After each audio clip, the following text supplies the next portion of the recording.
Анкабут сүрөсү. Бул сөз кыргызча жөргөмүш дегенди билдирет.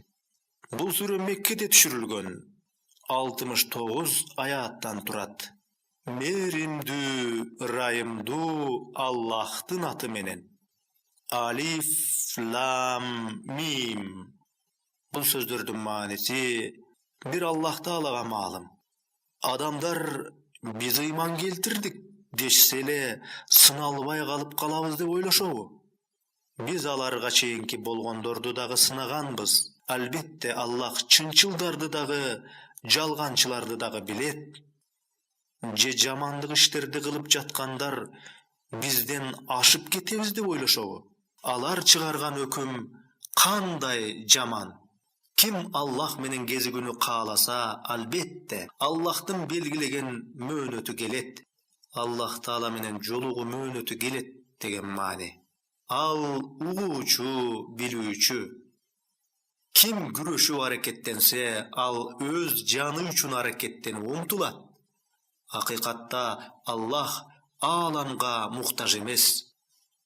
Ыйман келтиргендердин жана жакшылык иштерди кылгандардын жамандыктарын жоюп салабыз. Алардын жакшылык иштеринин натыйжасында жаман иштери таптакыр өчүрүлүп салынат деген маани. Аларга жакшылыктар үчүн жакшыраак кылып сыйлык беребиз. Биз инсанга ата-энесине жакшылык жасоону буйрудук. Эгер ал тууралуу сенде илим жок болсо да, алар мага шерик кошууга сени түрткүлөй баштаса, анда аларга баш ийбегин.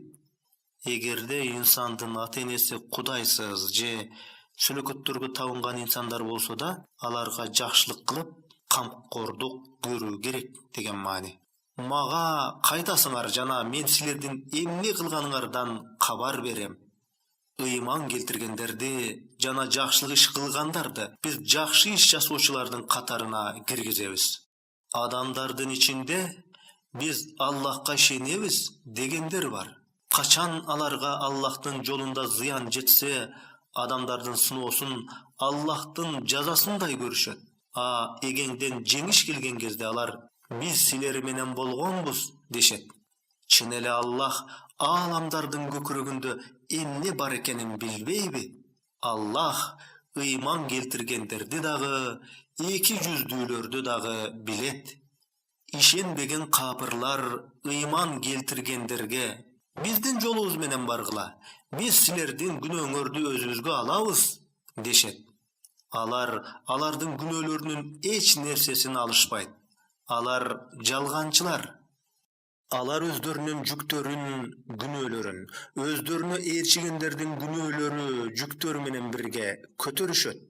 Башкаларды дагы туура жолдон бузук жолго үндөгөндөр үчүн алардын күнөөлөрүн дагы көтөрүшөт деген маани. Жана кыямат күнүндө өздөрүнүн эмнени ойлоп тапкандары тууралуу сурак беришет. Биз Нухту анын коомуна жөнөттүк. Ал алардын арасында 50 кем 1000 жыл турду. Нух пайгамбар 950 жыл элин Аллах Тааланын динине чакырган. Аларды топон суу каптады. Алар адилетсиз залымдар болушкан эле. Биз аны жана аны менен кемеде бирге жүргөндөрдү куткардык. Аны ааламдар үчүн белги кылдык. Ибрахимди эсте. Ал өз элине мындай деди: Аллахка сыйынгыла жана андан корккула. Эгер билсеңер, бул силер үчүн жакшы. Силер Аллахтын ордуна сөлөкөттөргө табынып, жалганчылыкты жасап жатасыңар. Акыйкатта Аллахтын ордуна силер сыйынып жаткандар силер үчүн ырыскы бере албайт. Ырыскыны Аллахтан гана талап кылгыла. Аллахтан издеп, Аллахтан суранып, Аллахтан өтүнгүлө деген мааниде. Ага сыйынгыла жана ага шүгүр кылгыла. Силер ага кайтарыласыңар. Эгер силер муну жалганга чыгарсаңар, анда силерге чейинки коомдор дагы жалганга чыгарып келген. Элчинин милдети айкын кабарды жеткирүү гана. Чын эле алар Аллах жаратууну алгач ирет баштап, андан соң аны кайталаарын көрүшпөйбү? Акыйкатта бул Аллах үчүн жеңил. Жер үстүндө жүрүп, ал алгачкы жаратууну кандайча баштагандыгын карап көргүлө. Анан Аллах акыркы жаратууну пайда кылат. Аллах бардык нерсеге кудурети жетүүчү деген. Ал кимди кааласа жазалайт, кимди кааласа ырайымдуулук кылат жана силер ага кайтарыласыңар. Силер асмандар менен жерде эч нерсени алсыздандыра албайсыңар жана силерге Аллахтан башка коргоочу дагы, жардамчы дагы жок. Аллахтын аяттарына жана аны менен кездешүүгө ишенбеген капырлар менин мээримимден үмүттөрүн үзгөндөр, алар үчүн оорутуучу азап бар. Ошондо анын элинин айткан жообу аны Ибрахим алейхиссаламды өлтүргүлө же өрттөбөйгүлө гана болду. Аллах аны оттон куткарды.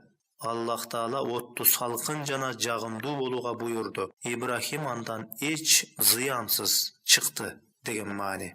Акыйкатта ыймандуулар үчүн мында белгилер бар.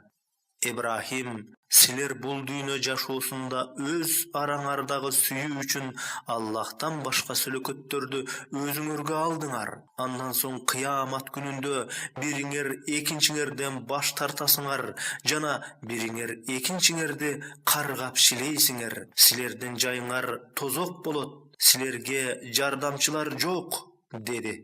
Аны Лут тастыктады. Лут Ибрахимге от эч зыян келтирбегенин көргөндө Ибрахимди тастыктады деген маани. Мен өзүмдүн эгеме көчүүчүмүн, анткени ал ызаттуу даанышман, деди Ибрахим. Биз ага Исхакты жана Якубту бердик. Анын урпактарына пайгамбарлыкты жана китепти ыргоолодук. Ага бул дүйнөдө сыйлык ыйгардык. Акыретте албетте ал жакшылардан болот. Лут өз элине: албетте силер өтө бузук иш кылып жатасыңар. Мындайда ааламда эч ким силерден ашкан эмес. Чындыгында силер эркектерге барасыңар жана жолдорду кесесиңер. Эркектерге барасыңар деген бул бачабаздык кыласыңар деген мааниде, анткени ошол коомдо бачабаздык кулач жайган эле. Жолдорду кесесиңер дегенге түшүндүрмө, алар ары бери өтүп бара жаткан жолоочуларды кармап, тоноп алышып, бир топторун зордукташкан. Мына ушул тууралуу сөз болууда. Чогулуштарыңарда жаман иштерди кыласыңар. Бачабаздыкты алар чогулуштарда да бири-биринен эч уялбай эле көз көрүнө жасашкан. Анын элинин айткан жообу: эгер сен чынчылдардан болсоң, анда бизге Аллахтын азабы менен келгин, деген гана жооп болду. Ал: эгем бузулган элге каршы мага жардам бер, деди. Биздин элчилер кубанычтуу кабар менен Ибрахимге барган кезде алар: биз бул калаанын жашоочуларын жок кылабыз. Лут алейхиссалам жашап келген калаанын жашоочуларын жок кылабыз деген маани. Чындыгында ал калаанын ээлөөчүлөрү залымдардан болушкан, дешти. Ал: албетте анда Лут бар, деди. Алар Жабраил алейхиссалам баш болгон периштелер. Биз анда кимдер барын жакшы билебиз. Биз аны жана үй бүлөсүн, аялынан башкаларын куткарабыз. Ал болсо аялын айтып жатышат. Ал болсо анда калуучулардан, дешти. Биздин элчилерибиз ага келген кезде ал алар үчүн кайгыра түштү. Анткени периштелер келишимдүү жаш жигиттердин түспөлүндө келишкен. Лут бузулган коом келип, аларды бузуклук ишке зордойт деп ойлоп кайгыра баштады деген мааниде. Жана аларды татынакай периште конокторду аяп көкүрөгү кысылды.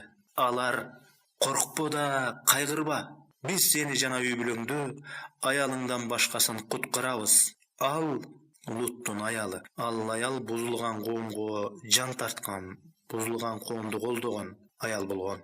Мында калуучулардан, дешти. Биз бул калаанын жашоочуларына бузулгандыктар үчүн асмандан азап түшүрөбүз. Биз мында акылы бар адамдар үчүн ачык белги калтырдык, үлгү сабак калтырдык деген маани. Мадияндыктарга алардын тууганы Шуайбты жөнөттүк. Ал Ey elim, Allah'a sığın kıla jana kıyamat gününe işengile. Jer üstünde bozukluktardı taratpagıla, dedi. Alar anı jalganга çıgarıştı. Alarga jer titrep kıyroo jetdi. Alar erteň menen öz üýlerinde kıymılsız büк düşüp ölüp kala berişdi. Ad, Samud kowumdoru da silerge alardın kalgan jurtlarынан açık baykalat. Şaytan alardın işlerin koz görgözüp, alardı joldan çıgardı. Alar görüp turuuçular ele. Düşündürme alar görüp turgandan keyin jaman joldan kaytıp tuura jolga düşүүлөрü gerek bolçu. Birok alar antişpedi. Düşündürmenin ayağı. Karun, Faraon jana Haman. Bulardın bары oyron kılıngan ele. Musa alarga açık belgiler menen geldi. Alar jer üstünde men-mensine boy götörüp jürüştü jana alar antip uzaka kete alışpady. Alardın barın biz günöөлөрü üçün tuttuk. Alardın birine borondu kuyundu jönöttük.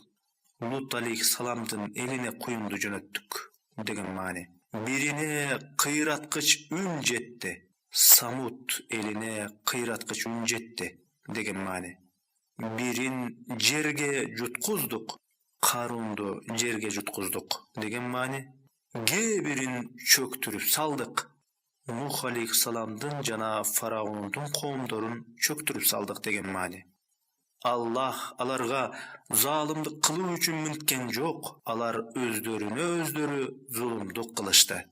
Özlörünü Allah'tan başkanı jakın kılıp algandardın misalı özünü üy kurgan jörgömüş öndü.